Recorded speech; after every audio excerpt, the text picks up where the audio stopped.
Hello, everybody. I'm Jacob from Israel, from Wix at the Velo Bookings Team. And today we're gonna, let me just share the screen. We're gonna talk about the booking value solution. We're gonna start with building a custom book flow with dynamic pricing and add-ons. And we also, at the second part of this webinar, we'll see a creation of appointments with the REST API. So let's start. So I'm Jacob, 43 years at Wix. I'm a developer at Wix Booking Solution Team. And again, four key points. We will see a custom booking flow compared to the regular out-of-the-box booking flow. We'll see bookings with pricing SPI, which is a feature that we introduced not so long ago. We'll see how we use API keys. It's also basically a relatively new feature, and we're giving it some, putting it on spotlight. And we also see how we make REST calls from Velo using the API keys.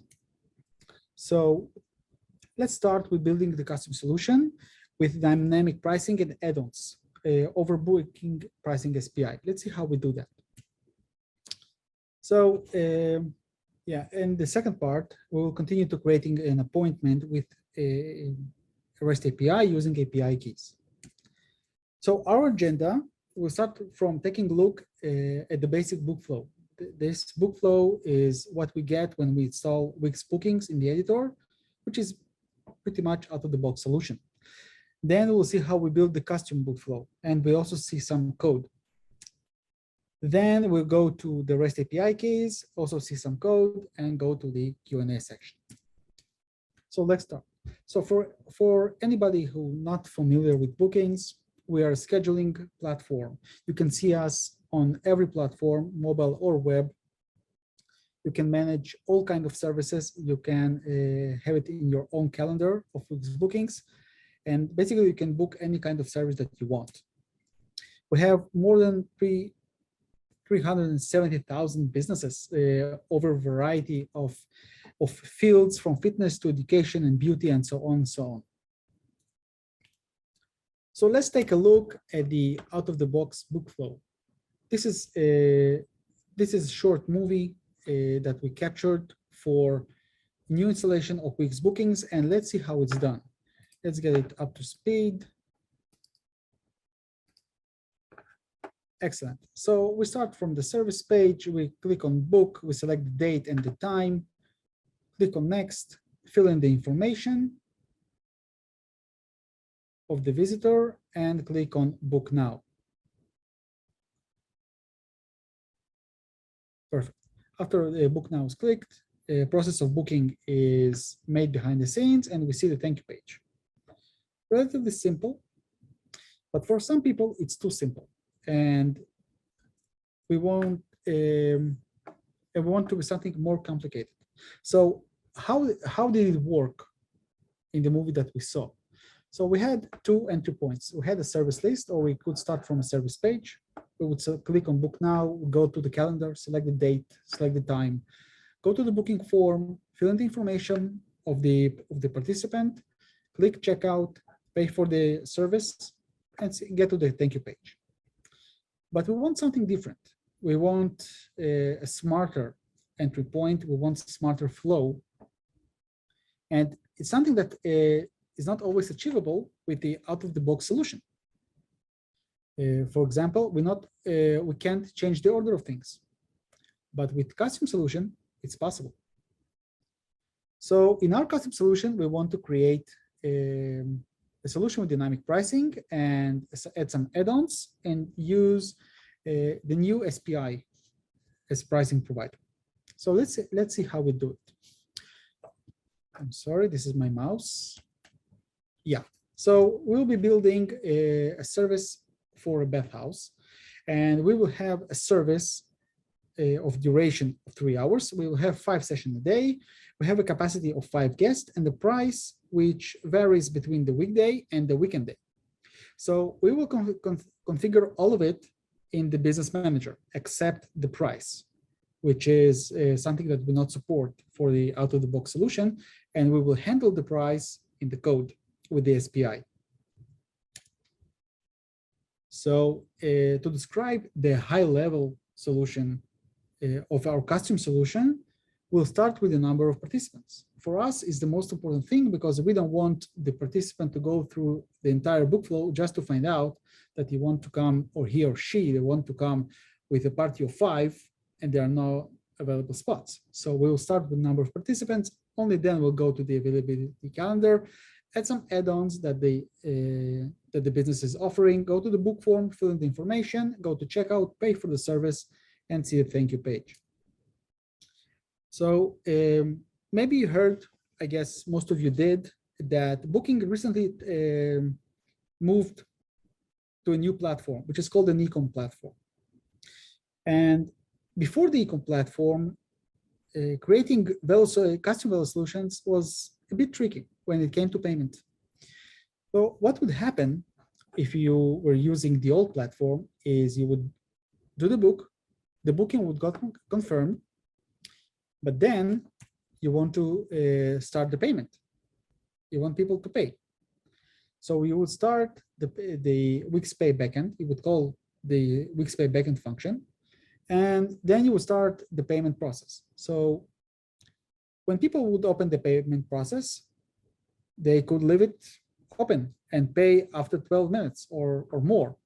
Then the payment would time out, and maybe the payment would be successful, but for the booking process, it wouldn't work.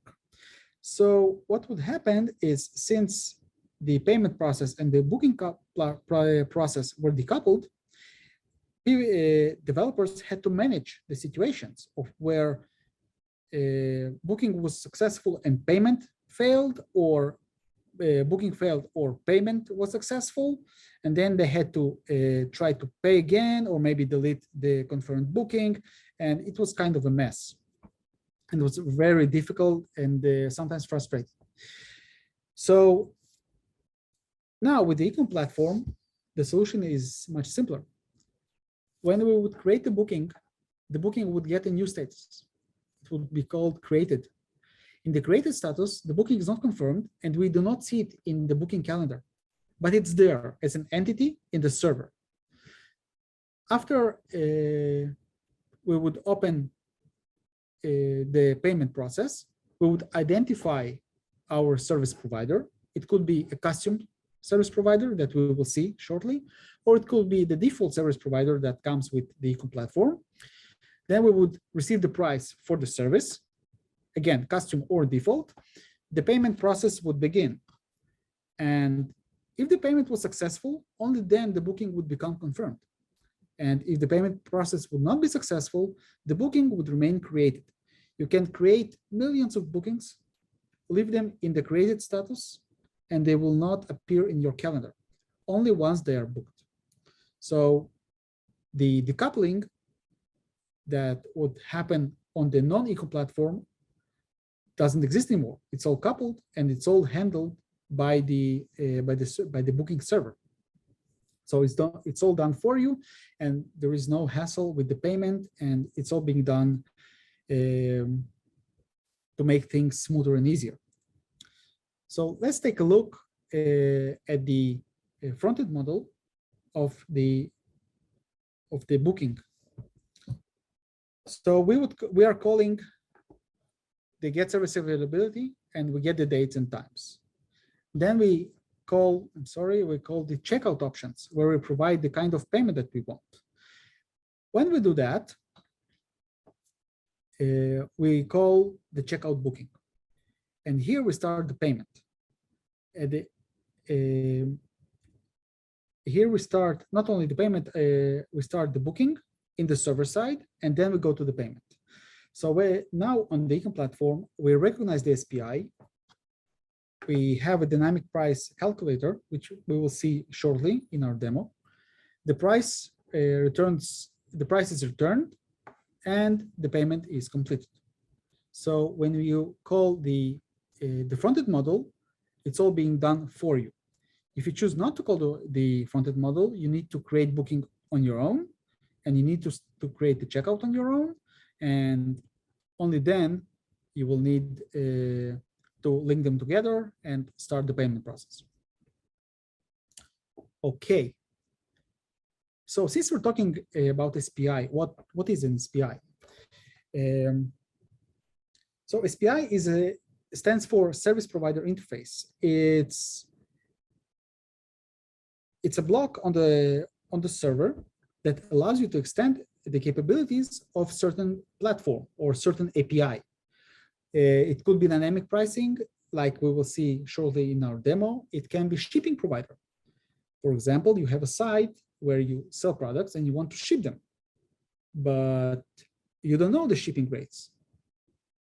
So you contact an SPI and ask them, give them the location where you want to send the product, and that SPI is returning the price based on the carrier. For example, it can be a plane, can be a ship, can be a person. So this extends the capability. Not only give me the price or the total price, but also give me the shipping or give me the dynamic pricing. And basically, it can be any kind of SPI that you want. Many businesses in the world offer their own SPI.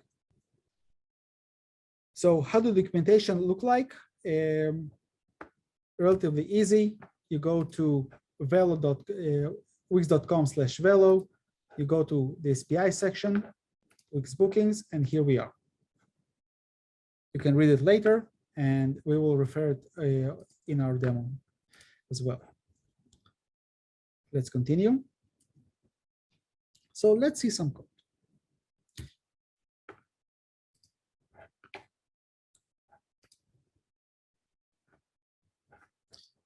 Before we're going to see some code, by the way,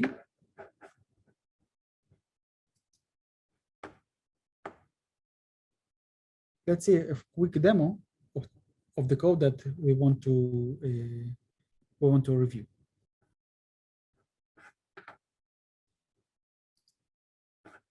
How are we doing so far? Is everything clear?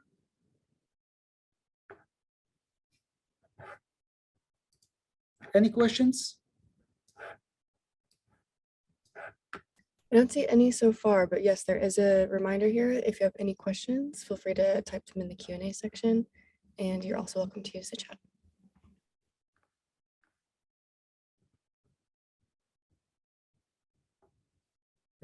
It's taking a minute to load. All right. So our first service where we're demonstrating this code would be the all access pass. So we start with the book flow, and we start, as we said, with number of participants. So when we query availability, we only show the dates that have that number of free spots. In our case, 3 spots. We also have dynamic pricing here based on day. You can see that the weekdays are $45 and the weekends are $55. So I want to come on the weekend. Okay, the times here are presented in the Israeli time because I'm viewing this page from Israel. So for me, it's going to be 4 p.m. I have some packages that I want to sell. So I have 3 people. Let's see some packages. The price is updated. Click on the name. This is my email. This is my phone. Cool. Pay now. So what's going on now is the moment I click pay now, the booking is created behind the scene. A service provider is identified. The service provider is called. Then that service provider returns the price based on calculating all the information that we put in this reservation and offers us the payment page. Now, you can notice that if you use the fronted model, it doesn't give you the new checkout page from the ecom. It still gives you the old Wix payment page. Bookings is working on changing that to the ecom page, but it will be available in the future. For now, let's click continue. So I'm going to use a dummy card.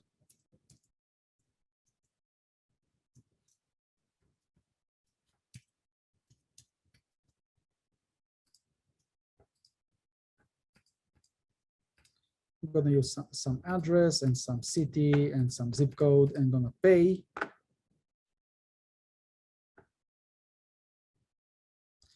Okay, and we got the thank you page. Cool, right? So let's take a look at the code and see how it works behind the scenes. So in our custom book flow, what we have is page with a multi-state box. So we start from date time, go to add-ons, go to form, and then if we pay successfully, go to the thank you page. So let's take a look on how the payment is done. We have the button of pay now. Let's look for it. Okay. So once I click the pay button, I go to the checkout function and let's see what is happening here. So how do I add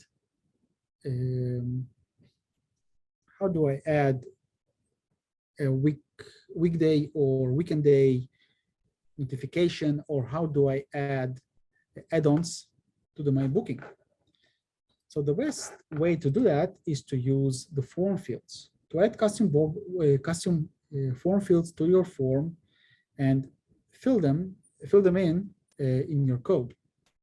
Then those form fields will be found by the SPI, and we will see how it works. So we filled in all the information. We have a flag for the weekend rate, and we have information about the add-ons, the quantity of the add-ons. We have these form fields. We have this in the booking info, and then we call the Wix booking the checkout booking form, the good old checkout booking form.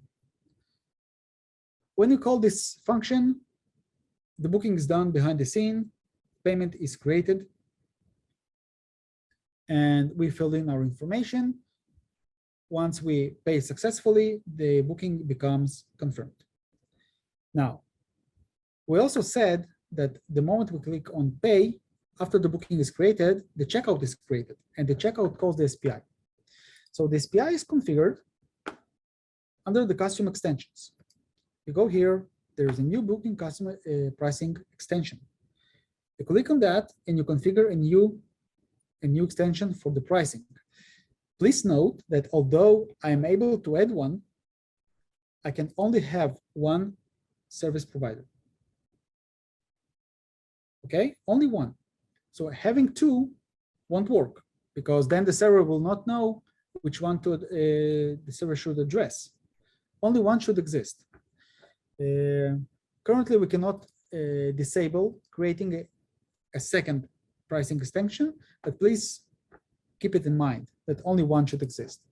So I call my extension ABC, just show that there is no important name that I should use. Call it any way you want. It consists of two files. It consists of a function that's called getConfig, and I should return the name of the function that I'll be implementing to calculate the price. So this one is called calculate price, and we can see it in the other JavaScript file. And here it is, the calculate price. Now, the calculate price function, when it's called by the checkout process, it receives the booking object in the options. And it's all that is there, the booking object. So since I have the booking object, and I stored all my information about the weekend rate and the add-ons in the form fields, I can extract this information from the booking object because the form fields are inside the booking object, and I can calculate the price based on the information in the form field. So I'm extracting the value from the form field. I'm extracting the weekend rate. If it's true, I set it to 55. If it's false, I set it back to 45. This overrides the price that we set in the service, in the business manager, because we don't have dynamic pricing there for this kind of dynamic pricing for weekend or not. So after the calculation, all I need to do is to return an object with the parameter of calculated price and the final price. Now, you can see that I'm returning, there is an if statement here. And for this kind of service, which I have hard-coded for the sake of this webinar, I calculate the price and I return the final price. But since I have only 2 services on this site, the other one will definitely go to this site, and I want it fixed on $80. Okay, so the price is returned and payment is successful, and then we go to the thank you page, and this is how it's done. Relatively simple. You just create your pricing provider, you calculate the price based on the information of the booking form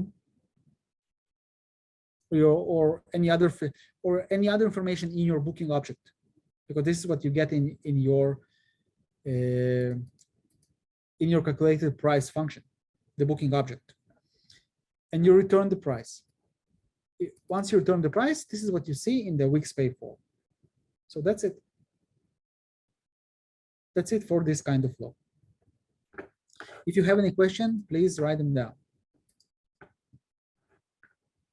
All right. So now we can continue to our second part, which is creating a solution with REST APIs. So why do we even need REST APIs? And what are we trying to achieve? Well, in our case, we want to try to create an appointment with 2 staff members. There are many services that require more than staff member in your appointment. And for those kind of services, our out-of-the-box booking solution, well, it doesn't really fit, because we only allow one staff member. And even if we've used the REST API and we add more staff members, then we go to the booking calendar and we find out that our user interface doesn't really support it, because we only see one staff member on the screen. But you know it's there. So the out-of-the-box solution doesn't fit this scenario, but we still need it. So let's see how it's done.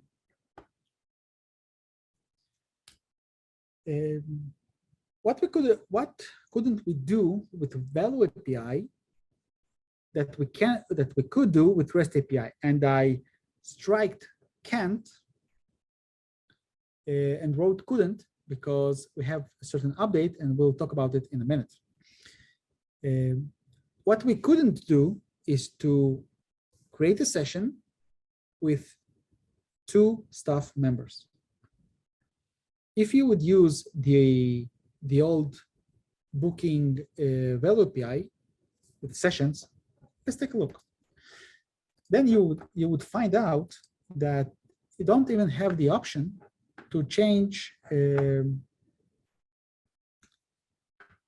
add more than 1 staff. For example, let's go to Wix Booking Backend. This is the old sessions. You create a session, and there is no information here about stuff. But on the other hand, if you go to Booking V2, which is a new API that Bookings introduced not so long ago, the Booking V2 section, and you go to create session, you suddenly see affected schedules. This is something that was available in the REST API from the beginning of this, and only now it's available in Velo V2. So since this solution was developed back in the days when Bookings V2 did not exist, we used REST API to overcome the challenge of creating session with more than 1 staff member. So this is why we used the REST API. Where? All right, let's give it a minute. So basically, REST API, not only in Bookings, but in general, Wix, allow you to expand the capabilities of your solution. Let's say, for example, that certain Velo APIs they don't have the functionality that you require, and the REST API do. So use REST APIs. So we want to use REST APIs, and we have the documentation. Yeah, you could just go to wix.com to dev.wix.com, and you go to the API section, and you read about APIs, and you can implement it in JavaScript. It's not that complicated. There is one thing though, it requires authentication. How do we get this authentication? Usually those APIs are used by applications, TPAs, third-party applications, and they have an auth flow that which is authentication flow, which gives them the token which they can use to make the REST calls. This is something that was not available in Wix, in Velo, for a very long time, but now we're giving it its proper spotlight. So Velo APIs they do not cover all REST API functionality. We worked hard on fixing that, and now with Booking V2, all Velo APIs are very similar to the REST APIs. There might be a gap here and there, but they are not significant. If you see some gap, just write to us on any platform that you want. It will reach us. We'll try to fix it as fast as we can. Moreover, REST APIs Wix is releasing those APIs for the world to use to build applications with any possible solution that people want that Wix enables. So it's for you to use. So we will talk about authentication in a minute.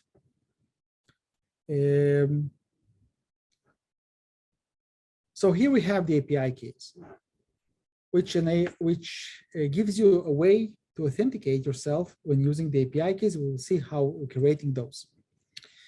And again, REST endpoints are available at dev.wix.com. So we want to create a session with two staff members. So how do we do that? What do we start from? So we have the documentation. Okay, that's cool. And there we can see which endpoint we are calling and the structure of the call itself in the example, but example is not always perfect. We may want to add some fields, and generally we want to see an example of the real world. I mean, how do you send such a call? So Business Manager is a good place to start. You just go to the Business Manager, you open the developer tools, you go to the network tab, and you see the call that is being made. Take a look at the payload and see what is being sent. This is a good guide. We also see that those calls, since they don't use the API keys, they use the headers, but API key requires more headers. So in our case, when using API keys, we will need to adjust the headers of our calls. We will see how it's done. So now when we know how to send API calls from the Business Manager, and we have live examples, we can create a session, we can create a booking, and we can create a checkout. So in order to create an API key, you need to go to your account. You just click on your icon on the right side, top right side of the screen, select my account, you go to your account, you see the API keys on the left lower side of the screen. You have a link to documentation of the API key, which will tell you how to create the call and how to adjust the headers. And we also see it. Wow, my mouse is jumping. So sorry. So you will see how to adjust the headers. But to give you a really quick peek of the documentation, basically to call the API, any REST endpoint, you usually have the content type and the authorization. But from Velo, you also need to add the header of Wix account and the Wix site ID. So API key behind the scenes is actually an application, but this application is oriented on your account. It's account oriented application, which means you cannot use this API key on a site which is not in your account. So sites from other accounts will not be able to use your API key in case it's stolen for some reason and make calls on your behalf. Moreover, when you make calls with API key to a certain site, you need to explicitly mention this site's MSID in your call. And this information is verified, and only when it's verified, the API key, the REST call goes through and is returned based on the functionality of the API endpoint. Let's see some code. But again, before we see some code, let's see some live example.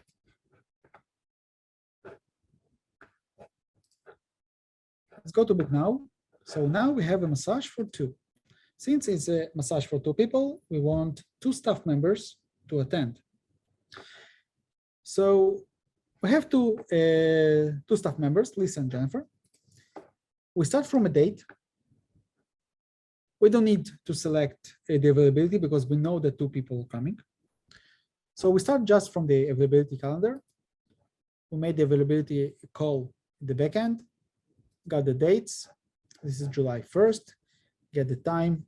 Again, for Israel, it's midnight. It's midnight for GMT +3, which is Israeli time. Click on next. This is the first person attending. I click on Pay Now. The checkout page is calling the Velo SPI. We are redirected to the checkout. This is the new checkout, by the way. Remember the difference between the Wix Pay and the new page? So this is how the checkout page looks on the e-com platform. And this is how we hoped to change in the front-end model from the Wix Pay to the checkout page. Some details here. Remember the price, the if statement. So this is the second flow. We go to the constant $80. Again, we pay with our dummy card. The famous "don't try it at home" statement. It won't work. Okay, 737. We have a cashier test here. We have an email. My name is Jacob. This is some address. Okay, let's go to Singapore.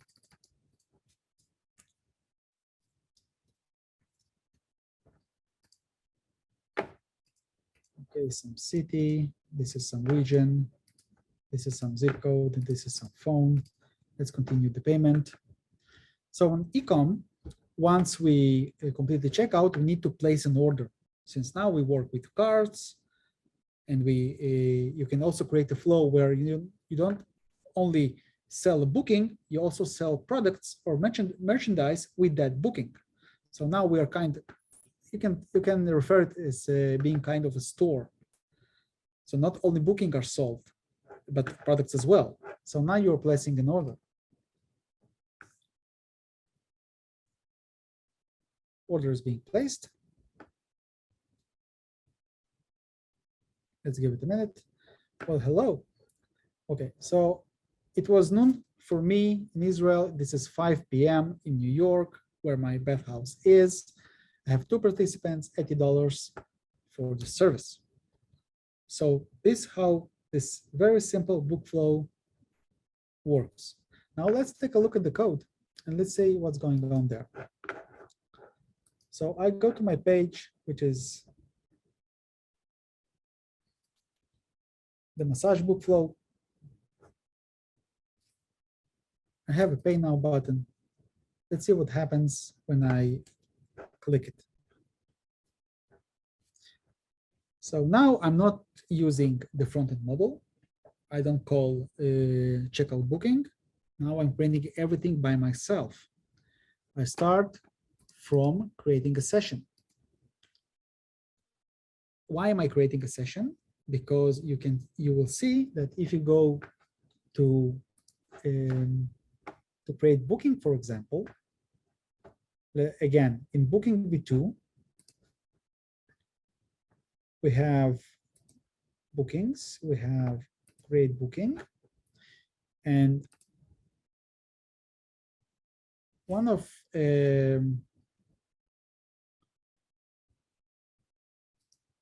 the ways to book to create a booking is to mention a session ID. So if we so I created the session, and if I go to create booking in booking v2, let's take a look at that. In the booked entity, I have a slot and I can provide session ID. So this is the case where session already exists, and I'm creating a booking based on that session. So let's talk a bit about this kind of flow, because it's not really straightforward. So I created a session, and I created a session with REST API because some functionality in creating the session was not available in booking v2, didn't exist yet. So I used the REST API. So create a session object. Okay, this is good. And I call create session in the session API. Let's take a look at create session. We have it here.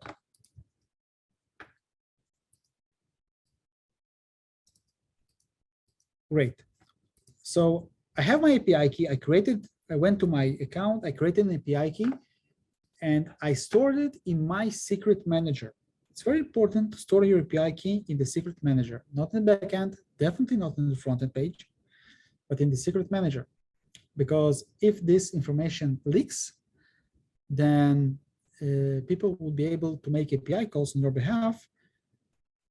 You don't want that. So store it in the vault. So we have the API key, and we have our request with the access token and our request body. And if you take a look at the build request function, you will notice those two headers that we saw in the presentation, which are the Wix account ID, and this is the ID of the account of the owner of the site, and the meta site ID, which is the meta site of the site, the webinar site. So if you make and the information must match, otherwise the calls will not go through. So we create a session, and then we go and create a booking. So we started back in the day, we didn't have booking v2, and we used REST API. And again, back in the day, after we created the booking with REST API, we had the booking object in our hand. So we went to the checkout options, and the checkout options, it's relatively simple call. All it requires is some line items. We have the application ID of the booking, and we have the catalog item ID, which is the booking ID, which is great. Fairly simple. And we make the call, and it would work, and everything was perfect, and we would pay and see the thank you page. Priceless. Really short solution. And then things started to go south. Why? After some time, this solution stopped working. And what happened is that Wix, and in general, and booking in particular, implemented a certain validation of identity. If you remember, I mentioned that booking API, I mentioned that the API keys are kind of an application. And they don't have when you use the API key, eventually it's a constant string. So it's not based on the identity of the visitor of the site. It could be a member, it could be a visitor, and every member get their own access tokens. But in case of API key, this is a constant string. So when this string is used, from the server point of view, the caller is an app, is an application. But when we use Velo, the caller is the user that's sending this the call. So when the code is executed on a site where a member just logged in, the create checkout is being sent on behalf of a person, not on behalf of an application. So some time ago, this was not a problem, but now we have identity validation, and it's very bad practice now to mix those two identities. So when you're creating your own custom solution, it's very important that you stay constant on your identity that you choose. You can either work with REST APIs, create booking and then create checkout via REST, or you can create booking and then create checkout via the Velo APIs. But either way, you can choose anyone, but you must remain consistent with your identity and not to mix it up. Otherwise, the checkout will not be successful.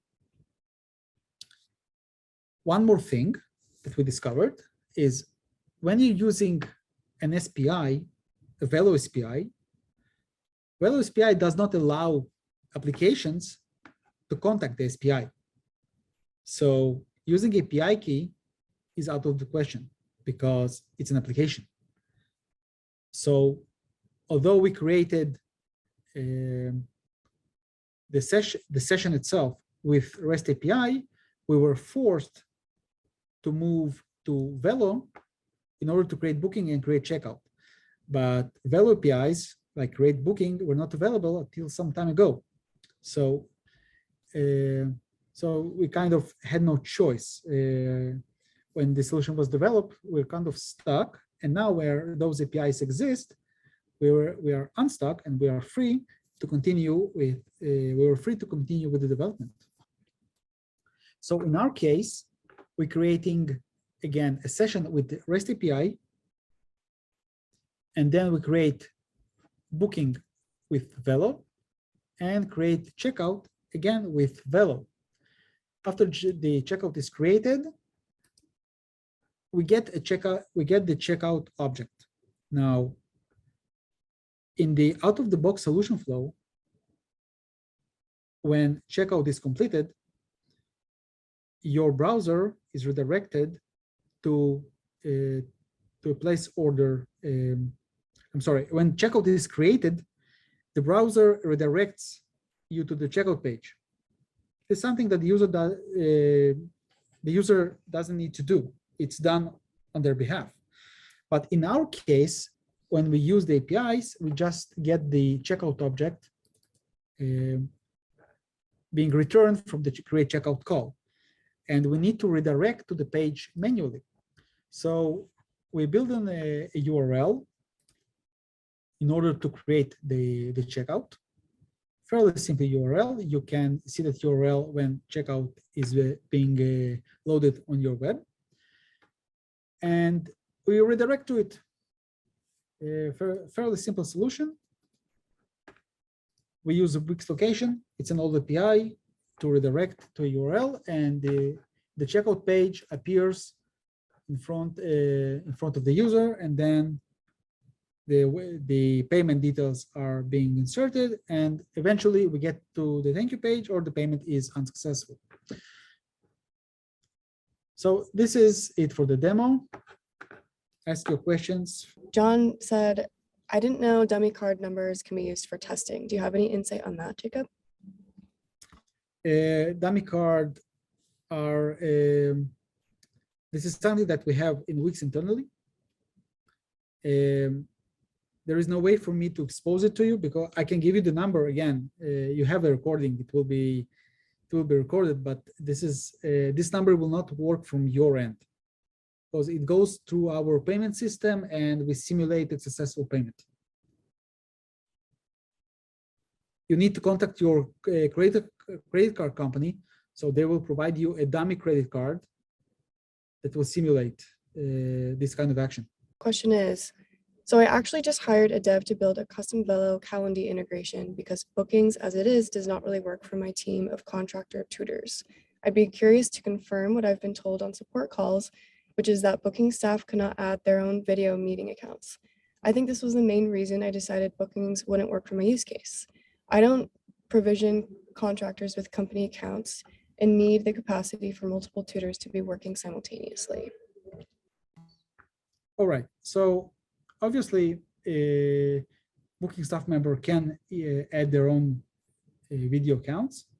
It can be Zoom account, or it can be any custom link that they have.